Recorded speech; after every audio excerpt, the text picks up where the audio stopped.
don't lose yourself. Don't give up on your dreams just because you have children and other responsibilities. There is a time and a place for everything. And I believe in pivoting as often as you need. Alisha Crutchfield, a mother, entrepreneur, and the visionary founder of Bloom, a multi-concept retail and community space in New Haven, Connecticut. After more than 20 years in retail and entertainment, including an accomplished career in celebrity fashion styling and serving as the fashion director for the Miss Universe organization, Alisha felt called to start anew. Recently, Alisha expanded Bloom with BLOOMInn, a bed and breakfast meets wellness sanctuary experience, all rooted in well-being and empowerment. In today's episode, we're going to dive into her journey from childhood to motherhood to entrepreneurship, from fashion styling to community building. So I want to make sure that Sienna is empowered with a sense of self-worth and respect. So no matter what happens, she's able to regroup if she needs to, refocus if she needs to, and make sound decisions. Yeah. What would you say is the biggest lesson you learned from working at Miss Universe? Wow, I never said that out loud. I wasn't expecting that, but that's very deep.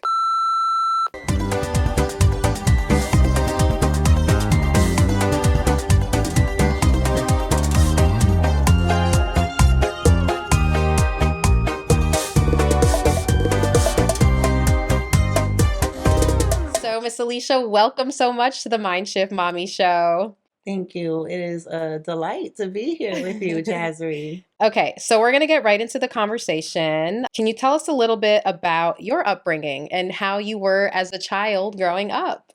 Sure. I grew up in Boston, Massachusetts, specifically in the Roxbury area of Boston. I was a very happy-go-lucky child. I enjoyed life. I enjoyed being outside. We didn't have phones and gadgets and stuff like that back then. So outside was everything, you know. Most of my upbringing was rooted in the village that helped raise me. You know, community center was second home to me. My mom, single mom, she worked 2 jobs to take care of my brother and I. You know, her and my dad never married, and when they, you know, departed, they still stayed together for the sake of us children, and so that was a blessing. So my dad was in my life, but my mom was a single mom, and so she was always at work. Taking care of us, you know, doing what she had to do. And so I spent a lot of time with other children in the community or with my cousins at my grandma's house, you know. But life was good, you know. My mom created an atmosphere for us where I didn't feel like I was lacking anything. And, you know, when I think more about that now that I'm an adult, I'm just so grateful.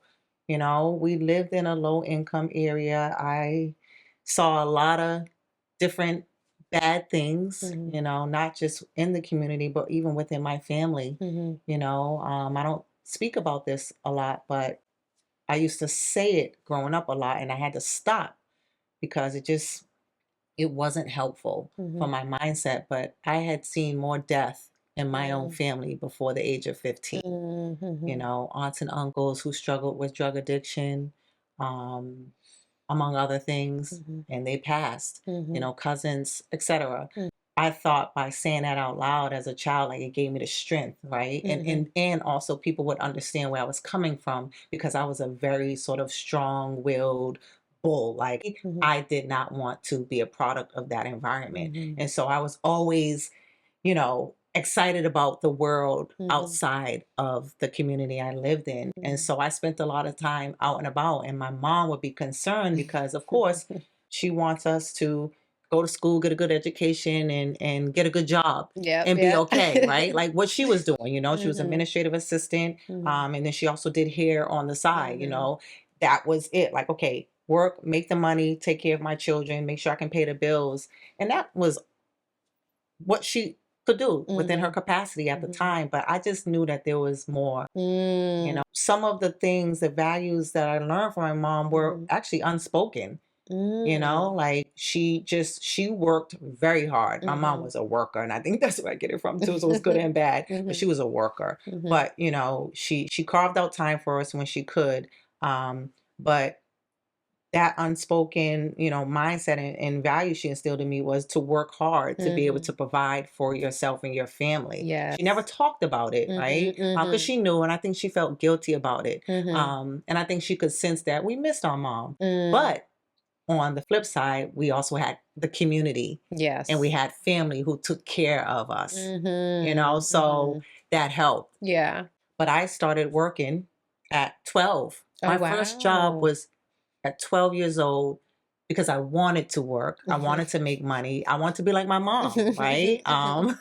And I also wanted to help my mom, raise my Mhm. brother and I. Mhm. And I knew she had a vision and dreams to uproot us from the community we were in Mhm. into something a little bit better. Mhm. Mhm. And so my instinct, and I get it from my mom, was Mhm. to work hard, figure out how I can get a job at 12 because I also wanted to, get up and out of Mhm. the Yeah. environment we were in too. Right. And and again, as I'm older and when I reflect and think about it all, I just wanted my mom to feel worthy Mm. and proud, of herself because I Mhm. saw just how stressful, working the two jobs was, Mhm. raising two children, Mhm. and also dealing with her some of her siblings around her Mhm. dying Right. from drug addiction, Right. right? Right. Yeah. And just all the things that were Mhm. happening in In her own Boston life, in her aside own from life. motherhood. Yeah, and just being one of the couple of her siblings to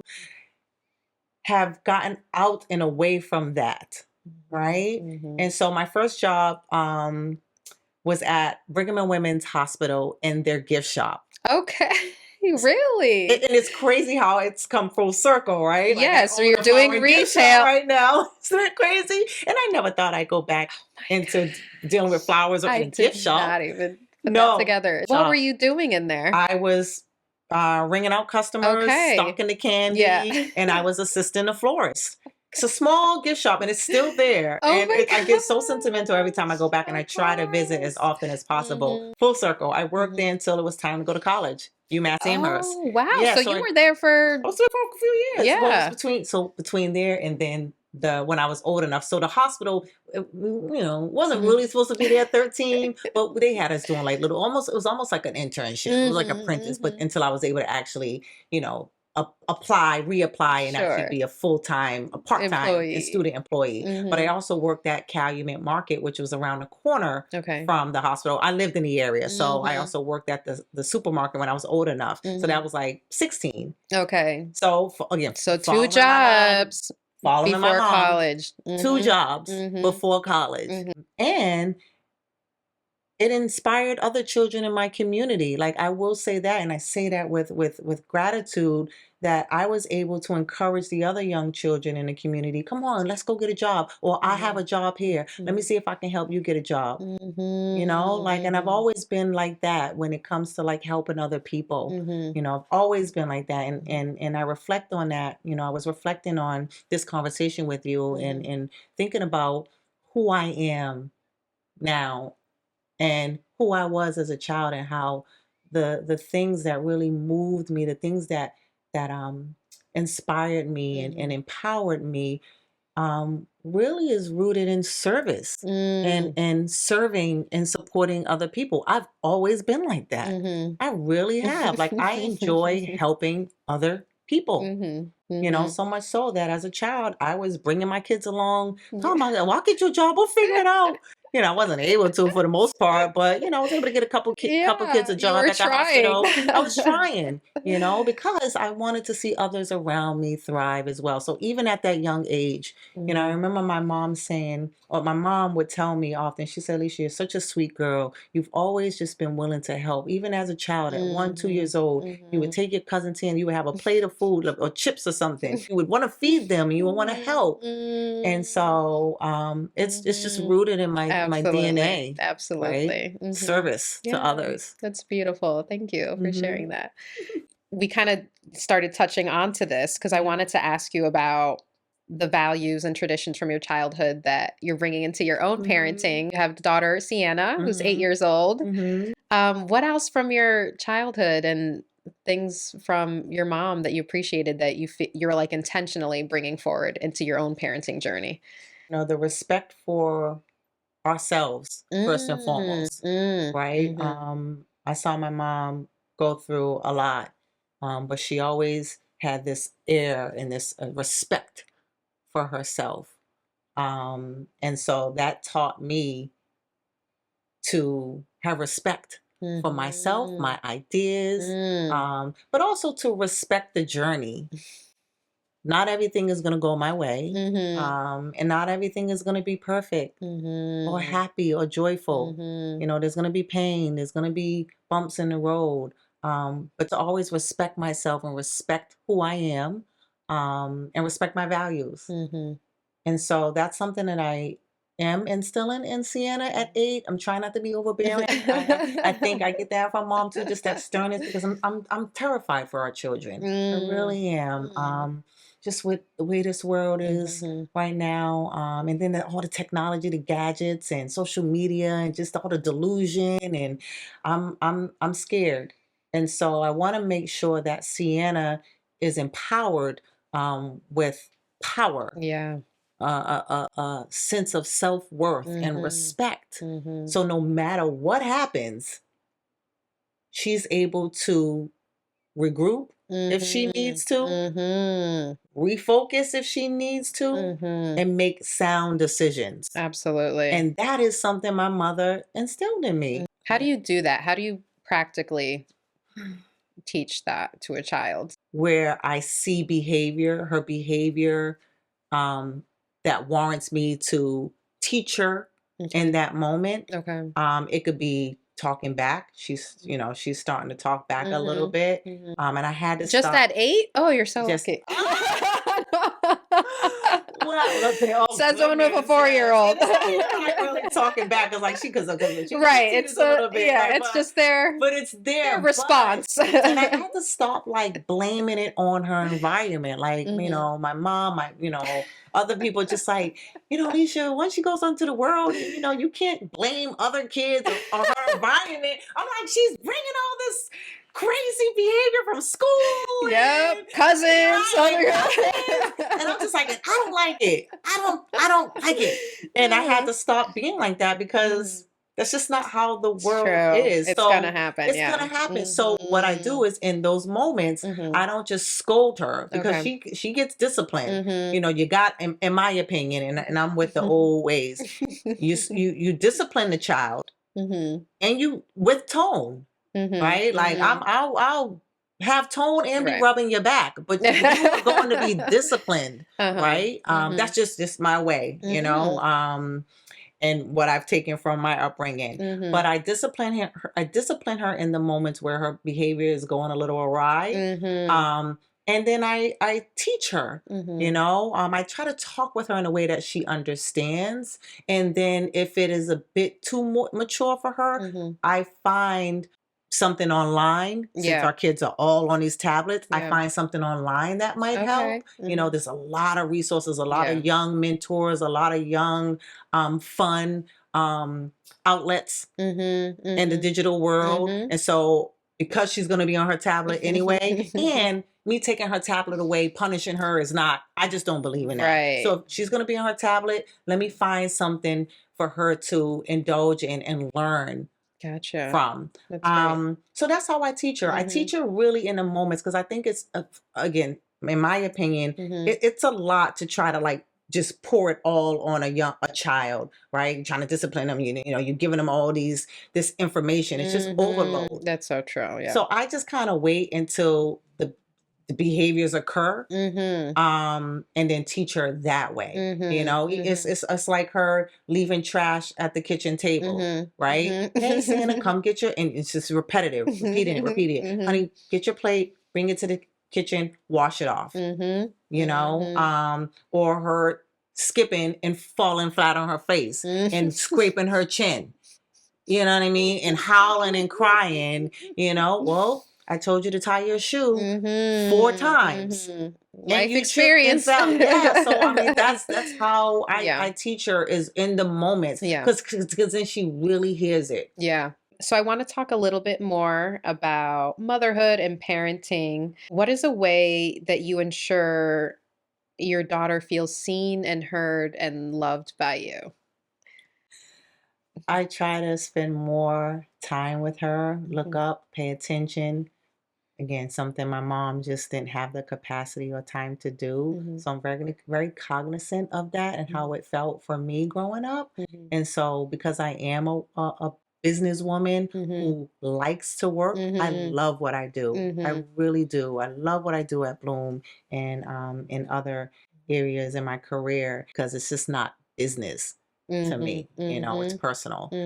And so when it comes to my daughter, lately I've been more cognizant and intentional about shutting down and spending more time with her. And it sounds like intentional time is what I'm getting from you. Yeah, well, because often I'm still on my phone with her. We go, I pick her up from school, take her to get a snack before her after school activity, and I'm on my phone still. And it doesn't feel good, but I have business to handle, right? And so I'm being more intentional about putting the phone down, even though I'm like, you didn't answer this email. But really putting it down. And she's starting to notice and say things. Okay. Before it was different, 4 or 5, she's on a tablet, you give her a snack, she's good. But now she's starting to say something like, oh, or she's behaving in ways where it's just like, oh, she needs attention. Or clinging. She's in a very clingy space. So she's clinging to others, and that makes me feel a little, I love how loving she is. She loves people. But the clinginess that I'm witnessing is something else. And so because I've seen that, and also she's saying things like, oh, mommy, put your phone down. Oh, mommy, look at me, do this. I've had to like do a hard stop. Like, Alisha, you have to stop and see your child. And sometimes I have to remind myself to do that. And it's hard. Common sense and care would be, put your phone down. You're with your daughter right now. But for me, for a while, and it's because of my upbringing, it's all about survival mode. I don't want to lose out. Like, I'm the type of person, someone emails me, I need to be responding back to them within 10, 15 minutes. That whole 24, 48-hour rule, I don't get that. So, but I gotta just chill. I'm okay. And I will be okay. But it's just that survival mode. I've always just been in survival mode. I've been working since I was 12 years old. Every day. Nonstop. And so it's hard. It's hard to shut down for this little human that's in front of me. But I do. I've been more intentional. I'm very careful about what I do with her, when I do it with her, because that matters too. And so, and I'm still in it. It's a constant work in progress. And thank you for being so honest about that, because I think a lot of moms are in that struggle. And honestly, even, our phones in general, just like how you talked about with the kids being on them, a lot of us as adults, we're all addicted in some capacity, whether it's work or it's social media or it's something. It's just like, grabbing our attention all the time. So it is a little bit difficult to put it down. and look what I could do, mommy, look what I could do, mommy, for Mhm. whatever amount of time. And So, I need to be more mhm, intentional about it. yeah. When we think as you're talking, I'm thinking about, the times that I missed. Mhm, mhm, At one point when I was still a fashion stylist mhm, and working with the Miss Universe organization mhm, as well as other retailers, I was commuting to New York the first two mhm, years mhm. when I moved to New Haven. I was still Oh, wow. commuting. Okay. I That's had a just had whole a extra baby. hours. Jasree, I was in New Jersey at the New Jersey Performing Arts Center doing costume design for a major play 2 weeks after I gave birth. My mom thought I Alicia. was crazy. So much so that she packed up and just because there was no way. I mean, my Mhm. daughter's dad was like, "You bugging?" Like we got into a rift because I wasn't going to leave her home. She was coming with me. Mhm, But I also mhm. had an obligation that I Yeah. felt like I could not miss. Yeah, yeah. Survival mode. Mhm, I mhm. could have had a Yes, it crew is. go in and handle that job, Mm, but I couldn't. I I brought know. my newborn baby to Jersey. My mom packed up a suitcase Okay. and came right with Alright. me, and we were in New Jersey for 2 weeks. Mhm. Newborn baby. Mhm, mhm, You mhm, know what I mean? mhm. Because I felt guilty. Yeah. And so now, especially, is important to be Mhm. present for Mhm. her. She's 8. She's curious. She's loving life, Mhm. loving Mhm. people. Mhm. Sienna loves people. That's I think it's in her, beautiful. yeah, it's in her DNA. It's in our Mhm, DNA. She mhm, loves people. And but she's also very sensitive, mhm, and so it is very important to be present for her right mhm, now. And so when I think about that, when I get caught up in survival mhm, mode, mhm, right? Work mode. And I'm working on it. mhm, I mhm. really am. It's Yeah, hard. I know, I get it. What advice would you give moms who feel guilt between pursuing their passions and being present for their children? Everyone's situation is different. Mhm, So there's not a sort of a general piece of advice that I give. I will say this: don't lose yourself. Don't give up on your dreams just because you have children and other responsibilities. There is a time and a place for everything, you know? mhm. And I believe in pivoting as often as you need. They call me the queen of pivoting in New Haven because I will test out something at Mhm, Bloom, and some things are short lived, mhm, some things pop off. mhm, mhm, I believe in trying and committing and executing, putting in the work mhm. when it comes to dreaming and doing, um, and seeing how it goes. Right. So that is the piece of advice I would give moms because that's hard. Mhm, And again, everyone's situation is different. mhm, Um, I would be mindful of the decisions that you make. Use common sense. mhm, Don't quit your job to start a business when you know you don't have the capital, the capacity, the time. Like, don't do that. mhm, Don't. mhm, mhm, Plan, strategize, mhm, and equip yourself with the proper tools, the time, the mindset, mhm, most importantly, because being an entrepreneur is not easy. And if mhm. you're not ready for the failures, you're not ready for the failures, the hiccups, the setbacks, the risk. You're not ready for the Not ready at success. all. Mhm, mhm. It's a You full won't last. package. You Mhm, will not last. Now mhm, that's real. That's for mhm, anybody. mhm. you know. Absolutely. But that is the piece of advice Mhm, I would give, mhm, mothers, aspiring mhm. entrepreneurs, businesswomen. Speaking of business, we're gonna Mhm. pivot into Okay. that topic. I Can you share a bit of your experience as the fashion director for Miss Universe? That is such Sure. a amazing, cool accomplishment. So I'm curious, how did you work your way there to that position? And then what did that experience teach you? So I started my career in fashion styling. I was working wardrobe on music videos, Mm.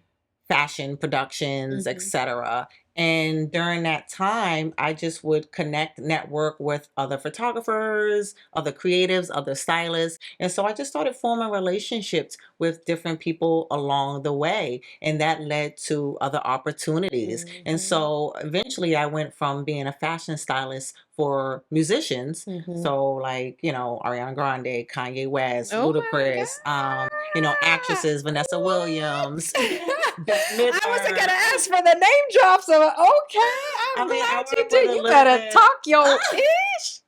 I That's work with, amazing. the who's of who. Yes. And I say that humbly, Mhm. I really have been blessed Mhm. to have been in spaces with some incredible individuals who Mhm. happen to be celebrities and Mhm. great at what they Mhm. do. Mhm. And so the relationships that I formed opened up doors to other arenas. Uh-huh. And so I met the mentor and photographer for the Miss Universe organization, Gotcha. Fadil Barisha, my very good Mhm. dear friend and mentor. Mhm. And he saw what I was doing with just music videos, and Mhm. he saw something in me that I didn't even see yet. I Mm. was content with, being on Mhm. set with the Mhm. rappers and, having Mhm. fun and, traveling the world, Absolutely. Mhm. living life. Mhm. I didn't know that there was a much bigger Mhm. arena out there for me, right? When it comes to fashion. Like I was content with, making the money I was making as a fashion stylist, enjoying the life. But again, I was in, early 20s. Mhm. Mhm. So I Yeah, wasn't you're thinking young, of ahead, course. Yeah. right? Like I Mhm. knew I wanted to just be a stylist. I love what I was doing. Mhm. But these new relationships that I was forming as I was aging, was opening up doors, other Mhm. doors for me. And so, anyways, Mhm. Fadil Barisha, my mentor slash incredible, famous Albanian photographer, Mhm. um, brought me into Miss Universe. So he would call on me to style the title holders, Miss Universe, Miss Teen USA, and Miss USA Mhm. for their like fashion advertorials and, Mhm. Mhm. red carpets, Mhm. just to see if I Gotcha. was ready and able to. And that led to the fashion director position at the Miss Universe Wow. organization. So I was providing wardrobe Mhm. for all title holders, for Mhm. all red carpet appearances, for the coveted competition that you see every year Mhm. on TV. Mhm. So from gowns to everyday wear Wow. to, yeah, it Mhm. was incredible. And again, I say this humbly, but I was able to take them from, the tacky title holders, pageant queens Mhm. to fashionable it girls. It was not easy, Mhm. but again, I'm a Mhm. risk taker and I believe that these young women Mhm. deserved respect Mm. Mm. and to look and feel good. I won't really get into some of Mhm. the issues that I encountered while being at Miss Universe Mhm. and seeing these girls go through Mhm. a wave of Mhm. emotions Mhm. and I can't imagine. insecurities. Mhm. Mhm. Okay. Yeah. Underneath all that beauty and makeup, it's a Mhm. lot of struggling. Mhm. And so, again, me being me, I wanted to make sure that I was showing up and showing out for these young women and doing so through clothes, right? Mm. Telling their story through wardrobe, really finding and aligning them with designers that matched and met them, Mm. who they Mhm. were, how they felt, what they felt good in. Instead of Mhm. trying to squeeze them in to these Yeah. cheap looking or Mhm. tacky looking Yeah, like ensembles. costumes Uh, versus That, Mhm. that wasn't it. And so Mhm. I'm grateful to have had that opportunity and the trust, Mhm. from the Miss Universe organization to provide that for Mhm. them. And so I was able to cultivate and create relationships with most of the high fashion designer houses. And so left with that being, the the new look, Yeah. and only moved on because I wanted to pivot into something else, Yeah. right? Yeah. Like I left it in my assistant's hands. Okay. He ended up Mhm. taking over and doing Mhm. his thing and then Mhm. etc. But I wanted to do more. Yeah. So I jumped into costume design for films. So segued from music videos to high fashion styling.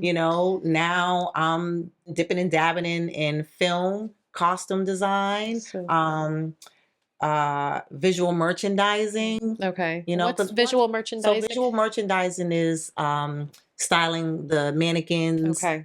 for like Saks, Fifth Okay. Avenue Windows, Okay. Macy's, or Love like the it. mannequins throughout the store. Mm-hmm. Telling a Telling the story, story of the brand. of a brand. Mm-hmm. And so I was intrigued by that. I wanted to do more of that. Yeah. And then I also was just in my mind, I was settling down. Like, I'm okay, now I'm pushing 30. What's next for me? What is next? Yeah. What would you say is the biggest lesson you learned from working at Miss Universe? That you can't save everyone. I wasn't expecting that, but that's very deep. I used to get in a lot of trouble there for trying to save the girls. Wow, I never said that out loud. That's important for people Yeah. to hear, I think. I used to get in a lot of trouble. Yeah, Mhm. because I just felt they needed more support than what they were getting. And this is not to slight, Of course. the organization. It was an incredible experience. Mhm. It's just But that I industry in general, yeah, I beauty learned that I and couldn't beauty save industry. I couldn't save everyone. Mhm. And it wasn't my responsibility Exactly. to. That's why it's a great lesson that you're Yeah. sharing, because it is absolutely true. We need to all remember that. We Hmm. obviously do the best we can, but you have to realize when, okay, Yeah. yeah, you can't. Okay. Thank you for sharing that. So I want to talk about Bloom. So looking at Bloom today, we see a flower in a gift shop, a cafe, Hmm. a wellness room, event spaces, and now a retreat B&B, Hmm. all in one space. And it's beautiful, everybody. The Thank space is you. gorgeous. Thank you.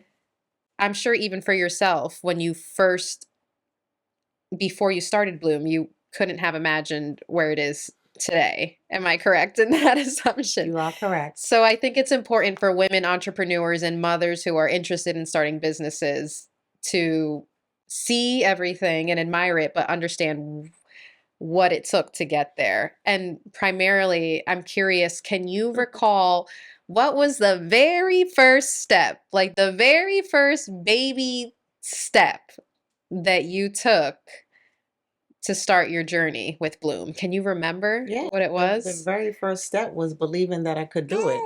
Oh, I love that that was it. That was it. I'm glad that you counted that. I promise you, that was It it. was what? Believing that I could do it and that I Mm, would do it. mm, That was, mm, I promise you, that was the first step. mhm, Courage. The courage to know that Bloom was a part of my vision board for many years. This retail space. Now, what became of it mhm, wasn't, but I mhm, knew I wanted to have my own brick and mortar. I thought it was going to be clothes at some point. I mhm, didn't know, mhm, that's all I knew mhm. was clothing, and accessories.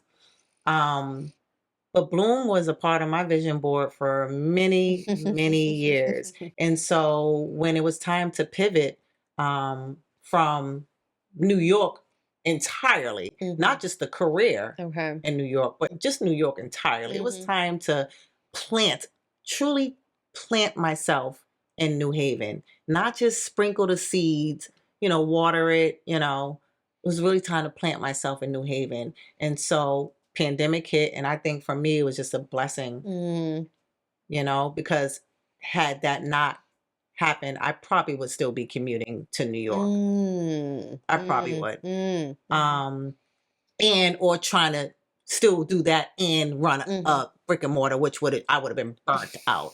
That's just me. The 2, 3 jobs. Woman. That's why I'm I laughing. got 3 jobs. Okay. So having the courage, believing that I could do it, and then taking that with me to the first meeting with the landlord Gotcha.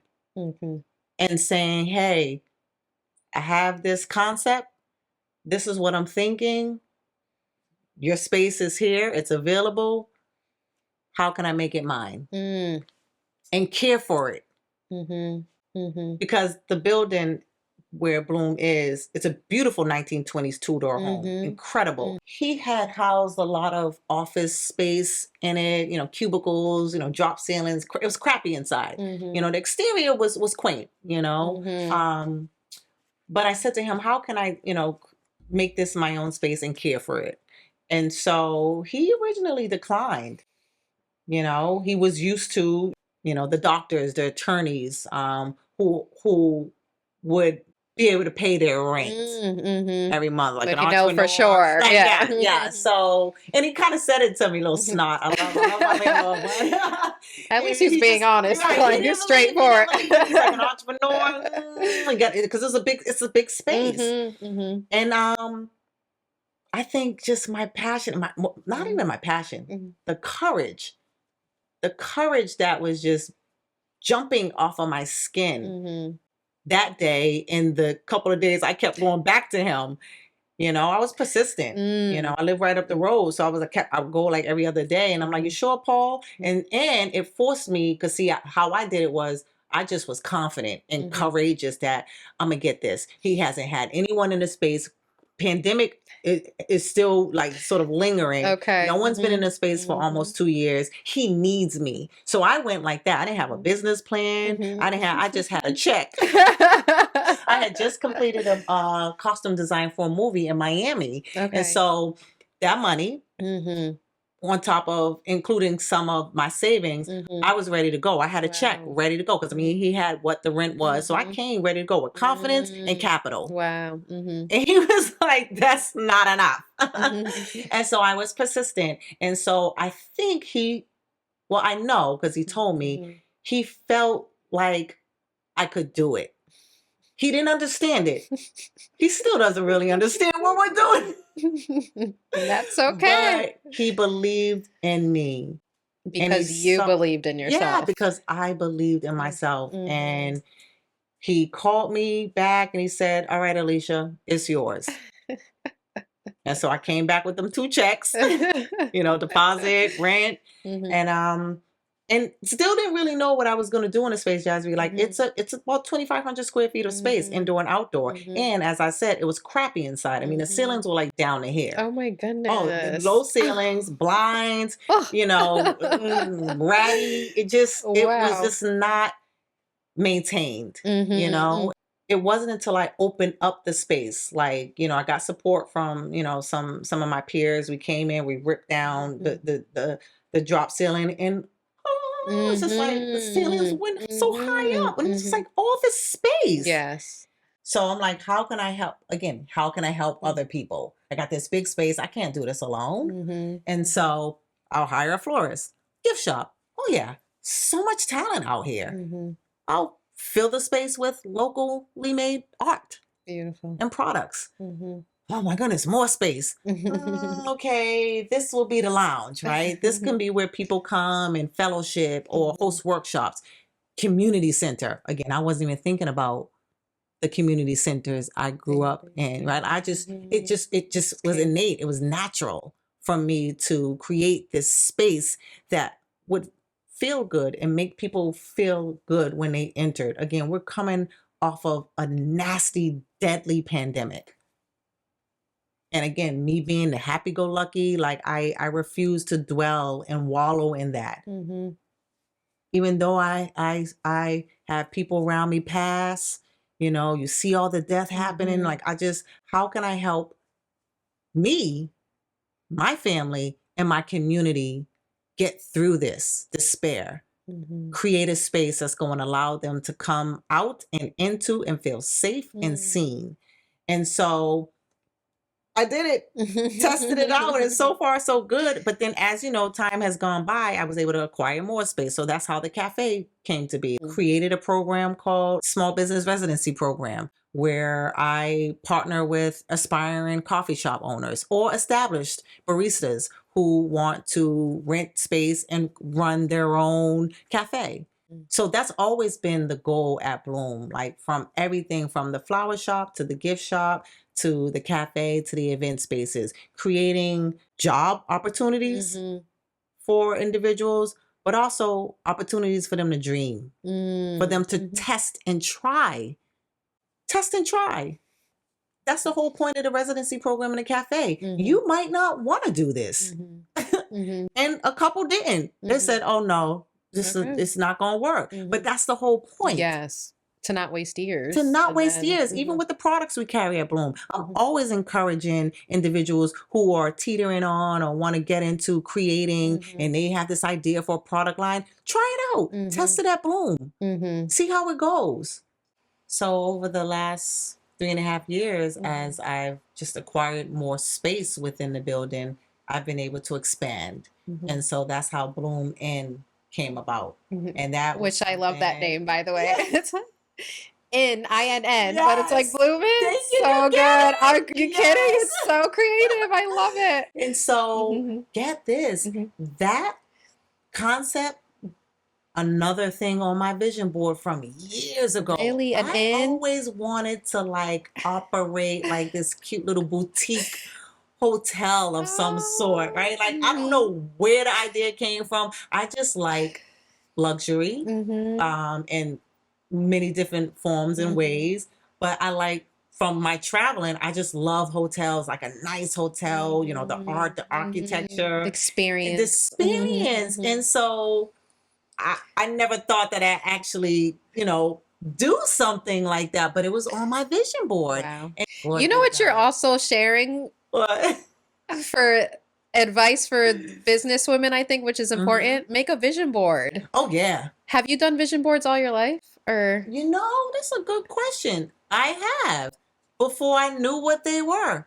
that's really I have important. I just wanted to stacks of touch on journals. that. I just wanted to Thank touch on you. that. That I think that's that visualization, and I Oh, think that's yeah. really important. That's helped me in recent years. So just FYI, ladies, if you're not doing vision boards yet, please get into that. It's a But form of manifesting Yeah. the life you want to live. And that is so important. So yes, I have stacks of journals. journaling too. Journals. I mean, with teared out magazine pages stuck in them, and writing stacks of notebooks and journals. That's so important. So yeah, and again, moms, ladies, it may not be something you ever get to, but to dream about it and to put it out there in the universe is just as important, right?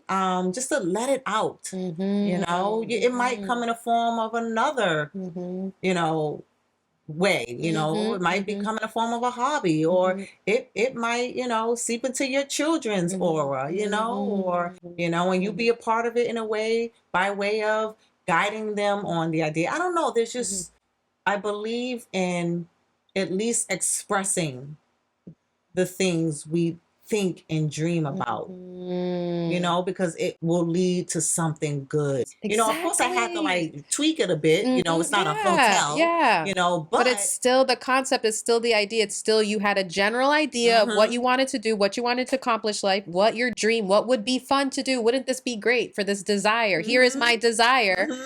And it so makes it more doable, I feel like, in real life, when we're like, oh, well, this is what I wanted to do. Oh, this apartment is available upstairs. Wow, that dream that I had, that I wrote, why, it almost gives you more confidence to step into it, I would imagine. And that's exactly what it did. It gave me the confidence to step into it. And although it wasn't exactly how I envisioned it, it allowed me to think of how to align it with what I'm already doing at Bloom, and that is rooted in well-being. And so I went up there, I invested money, I got it together, I prayed, I said, okay, this is going to be a holistic retreat space. So this is not really going to be an Airbnb, because when I would share the idea with others, they're like, oh, okay, Airbnb. And I'm like, and I almost, you know, fell into that, like, okay, yeah, just an Airbnb, you know, I'll publicize it. But I said, no,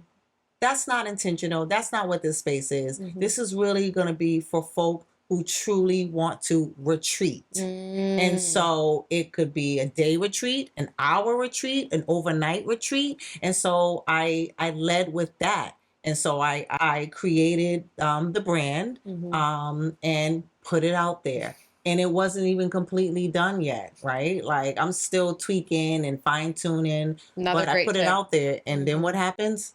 Yale University calls. They want to Wow. host a music mindfulness study. And no, they don't Wow. want to do it downstairs in the main space. They've heard and seen about this retreat. And I'm like, you sure? Because it is really an apartment. You know what I mean? Like, but I was not expecting that. You know, I'm thinking like, oh, traveling professors, you know, authors who need a writing space, a writing retreat, couples who need a staycation, you know, another fellow female entrepreneur who just needs a place to just vision board. Yeah. You know, but Yale University calls Wow. to house 30 plus participants for a music mindfulness study. Amazing. Amazing. Of course. And Because so you of course created my that. brain was just like So many more possibilities. Wait, okay. And it also allowed me to dream bigger Exactly. when it came to the spaces downstairs at Bloom. So I'm like, okay, we're hosting retreats upstairs in the inn, downstairs in the space at Bloom. I mean, so much so I've shifted the decor, the design of the main foyer downstairs just so that it can accommodate folk when it's time to retreat or host events. I'm even rethinking the type of events that I host at Bloom. Like, we'll always be a space where people can celebrate a birthday party, a retirement party, etc. But like really aligning with this idea of the space being a place where people can come and retreat, can fellowship, can document initiative that they are working on that is uplifting community. You know, you have this beautiful backdrop at Bloom. You have this amazing spirit that, you know, flows throughout the space. So again, another opportunity for people to dream out loud with me in Bloom. It's so beautiful. Thank you for sharing that. Alisha, this has been such a wonderful conversation. Thank you so much for sharing so much of your story. I like to wrap up every conversation with a quick fire quiz. It's called Mommy in a Minute. It's 10 questions. Try to answer them in under 60 seconds with the first thing that comes to your mind. I'll try. Ready? All right, so we're going to start the timer, and here we go. So, as a mother and business owner, how do you protect your energy and avoid burnout? What's one way you do that? I like to run, read, and float. Okay. Float like in water? Yes. Okay. So Ripple Float at Omni Hotel. Okay, you go to like the tube thingies? I do. Nice. I love it. Okay. Yeah. So as of right now, running, reading, and finding time to float. I love that. In addition to spending time having some fun with my daughter. Okay. Your go-to drink from Bloom Cafe?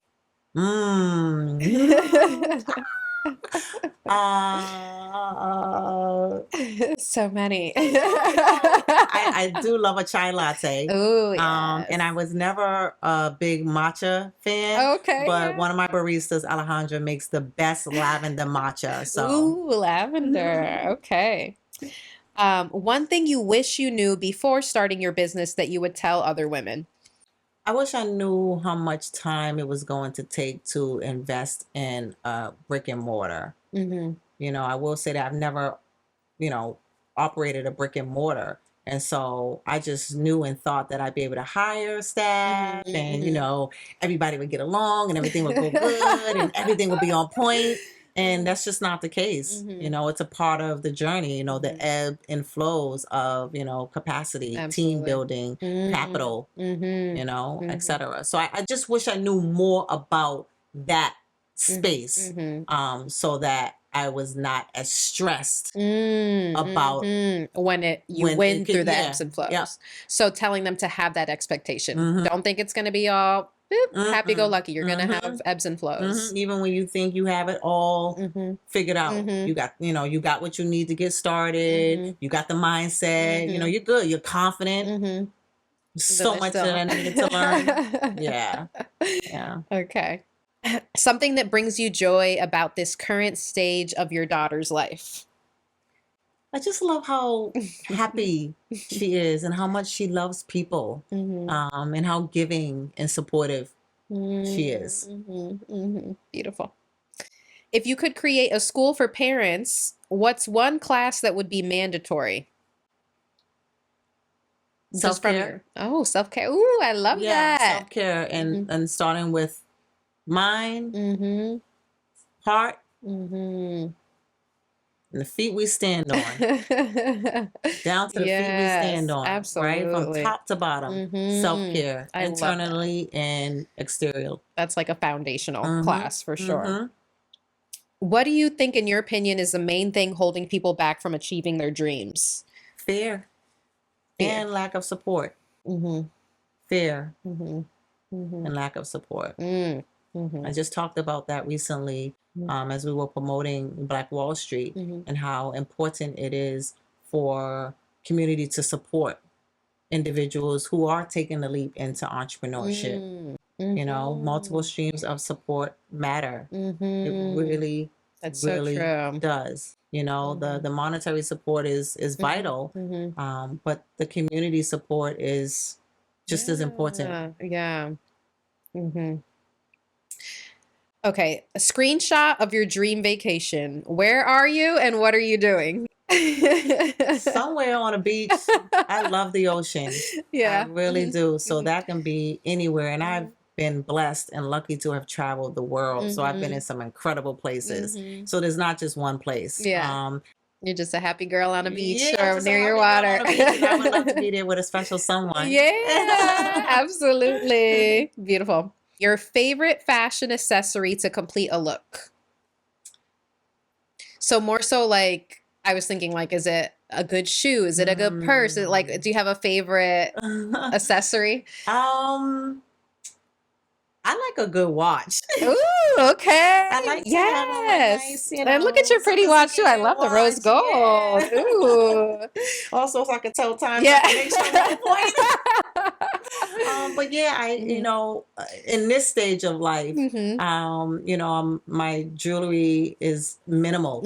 You know, so yeah, I like to make sure I throw on my watch. I love that. Yeah, I feel there's an air of luxury, you know, when you have a nice timepiece. Yeah. You know, and just the symbolism of time.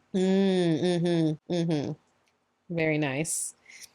Book, movie, or show that you love. It can be old or new. Love Shark Tank. Of course you do. Of course you do. It's in my DNA.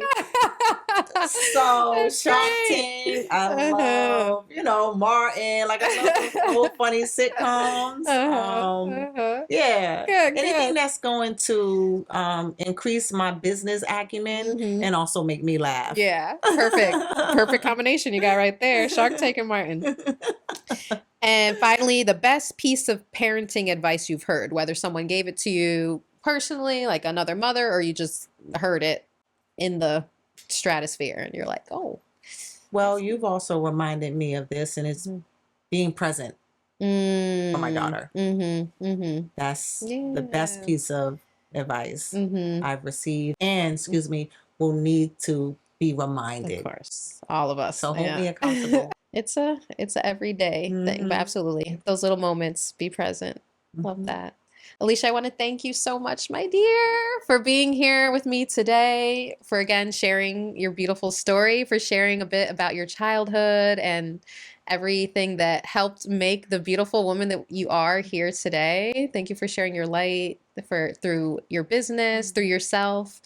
Definitely does not go unseen. And I think your aura in itself, when people meet you, we just know that you care so much and you give back to the community so much. And again, I think that's an important thing for our daughters to see. It's the same, it's the modeling, right? To your point about your mother's story and what wasn't said, but what was learned, and how, you know, your daughter's absolutely going to learn so much from your amazing journey. So thank you again for being here today and sharing with us. Thank you. I really appreciate this opportunity, and I applaud, and I am very proud of you as well. Thank you, for creating this platform for us to have this open and safe dialogue about motherhood and entrepreneurship, and then all the things that come with that, you know, and I'm here for you as well. Thank you know, we you. must support each other, Mm-hmm. you know, especially for our children. Mm-hmm. And Mm-hmm. Luna is so sweet. And that's a Thank you. testament to you as a Oh, mom. It thank really you. is. Mhm. And so thank you again. Okay, thank you so much. And I want to thank you guys for joining us here today for this conversation. Make sure that you are subscribed to the podcast and share this episode with another lady in your life that could really benefit from this conversation and resonate with it. Until next week, I will see you guys with another amazing guest. Keep shifting those mindsets, and we'll see you next time. Bye, guys.